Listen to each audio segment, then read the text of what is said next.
British প্রধানমন্ত্রী sir Keir Starmer job সেন্টারগুলোকে ঢেলে সাজানোর ঘোষণা দিয়েছেন। এছাড়া মেন্টাল হেলথ সেক্টরে আরও বেশি তহবিল বরাদ্দ দেওয়া হবে বলে জানিয়েছেন।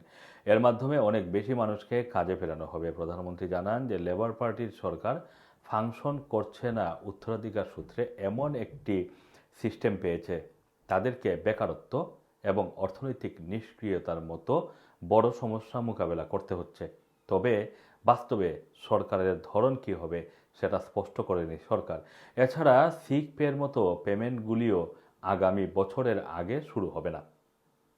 কনজারভেটিভ পার্টি জানিয়েছে, সরকারের প্রস্তাবে বোঝা যাচ্ছে তারা প্রয়োজনীয় সিদ্ধান্ত নিতে প্রস্তুতি নেয়নি।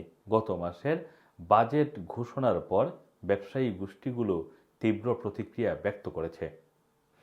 কোম্পানিগুলো বলছে যে ন্যাশনাল ইন্স্যুরেন্স পেমেন্ট বৃদ্ধির সাথে সাথে ন্যূনতম মজুরি বৃদ্ধির ফলে তাদের নতুন কর্মসংস্থান সৃষ্টির সম্ভাবনা কম হবে।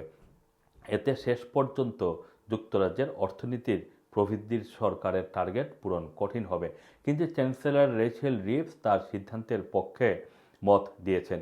তিনি বলেন যে তার ট্যাক্স এবং ব্যয়ের পরিকল্পনা সম্পর্কে অনেক প্রতিক্রিয়া থাকলে, অনেক আলোচনা সমালোচনা থাকলেও তিনি এখান থেকে কোনোভাবেই পিছু হটবেন না। এদিকে দেশে বেকারত্ব প্রায় 15 লক্ষে পৌঁছেছে। অর্থনৈতিকভাবে নিষ্ক্রিয় লোকের সংখ্যা 9 মিলিয়নেরও বেশি রয়েছে।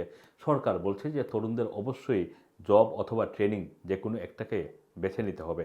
যারা এর কোনোটাতেই থাকবে না তাদের বেনিফিট পেমেন্ট কেটে নেওয়া হবে, মানে বন্ধ করে দেওয়া হবে। কেউ যদি বেনিফিট পাওয়ার পরেও কাজ খোঁজার জন্য যে ডিল সেটা গ্রহণ না করে, জব সেন্টার অ্যাপয়েন্টমেন্টগুলো মিস করে কিংবা কাজের প্রস্তাব প্রত্যাখ্যান করে, তাহলেও তাকে বেনিফিট স্যাংশনের আওতায় নেওয়া আসা হবে, মানে বেনিফিট বাতিলও হতে পারে।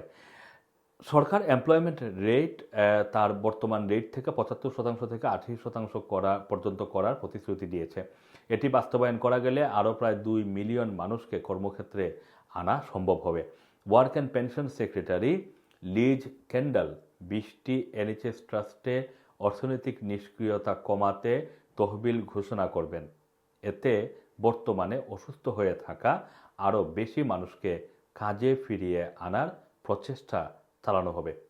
Assam আসুম, Rana TV, London.